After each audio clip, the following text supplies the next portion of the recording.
खबर मुजफ्फरनगर शहर जिले में शादी समारोह और पार्टियों के नाम पर प्लेट सिस्टम से लाखों रुपए वसूलने वाले प्रतिष्ठानों पर अब स्टेट जीएसटी विभाग ने सख्त रुख अपना लिया है।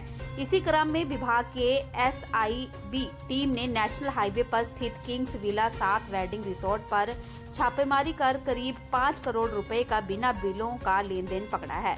किंग्स विला 7 फार्म की जांच के दौरान विभागीय टीम को बड़े पैमाने पर वित्त अनियमितताएं मिली। अभिलेखों की जांच में पता चला कि फॉर्म द्वारा विवाह एवं अन्य योजनाओं से प्राप्त राशि को व्यापारिक रिकॉर्ड में दर्ज ही नहीं किया गया था।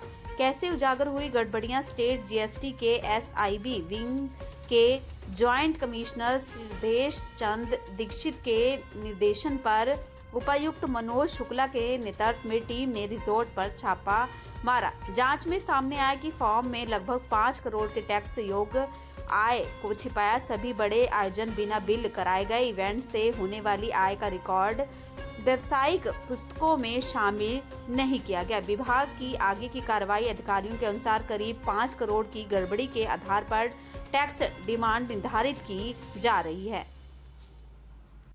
सर, जीएसटी विभाग द्वारा लगातार कार्रवाई की जा रही है, तो इस संदर्भ में किंग्स विला पर भी कार्रवाई, क्या कार्रवाई है सर, क्या रही?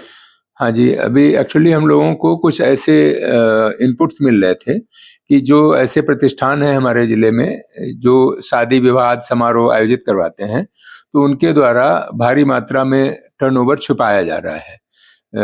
जिसका मतलब ये हुआ कि अगर जिस पार्टी से बुकिंग होती है तो उनसे कोई अमाउंट जो भी तय होता है उससे कम करके वो फाइनली बिलिंग करते हैं और उस पर जीएसटी चुकता करते हैं। तो ऐसे पुख्ता सबूत मिले थे जिसके आधार पे हम लोगों ने, हमारी टीम ने कार्रवाई की है और कार्रवाई सफल रही है। अभी आगे की जांच और चल रही है। अभिलेख हमने वहां से अवगृहित किए हैं और अभिलेखों की जांच के आधार पर आगे डिमांड जो टैक्स और पेनल्टी आदि की निकाली जाएगी। कितने अमाउंट? अभी तक जो प्रथम दृष्टया समझ में आया, लगभग 5 करोड़ रुपए का टर्नओवर छिपाए जाने की बात प्रकाश में आ रही है। कितना जुर्माना लगेगा सर? 5 करोड़ इस पे उन्होंने 5% के रेट से टैक्स पे किया है, तो उस हिसाब से भी 25 लाख बनता है। और इस पे रेट ऑफ टैक्स के विषय में भी हम रिव्यू करेंगे कि क्या ये रेट ऑफ टैक्स सही है जो सर्विसेज जो प्रोवाइड करते हैं उसके हिसाब से। अच्छा सर, मेरा कहना ये था, मतलब सीधी सी बात ये है कि पैसे ज्यादा लेते हैं और कम बिलिंग करते हैं। हाँ जी। अच्छा सर, तो बाकी और भी जनपद में इस तरह के होटल्स, फार्म हाउस या बैंक्वेट हॉल है, तो क्या? हाँ, उन पर भी हमारी नज़र है और हमारे पास उनके इनपुट्स आ रहे हैं। जैसे ही हमारे पास पुख्ता सबूत मिलते हैं तो हम उनके आधार पर प्रोसीड करके उनके खिलाफ भी कार्रवाई करेंगे। इस तरह की क्या अपील करते हैं?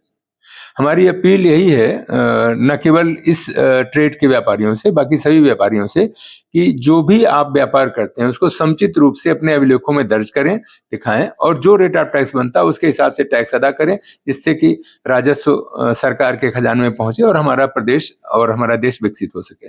सर, ये जो ट्रेड है ये कितने दायरे में आता है? 5% या? देखिए, इस पे थोड़ा सा डिस्प्यूट है क्योंकि मेरी अभी हालांकि इस पे और हमें कई सारी रूलिंग्स वो हम चेक कर रहे हैं उस पर। एक्चुअली जो रेस्टोरेंट में हम लोग खाना खाते हैं उसके लिए तो गवर्नमेंट ने 5% का रेट ऑफ टैक्स बनाया हुआ है अगर वो आईटीसी क्लेम नहीं करते हैं।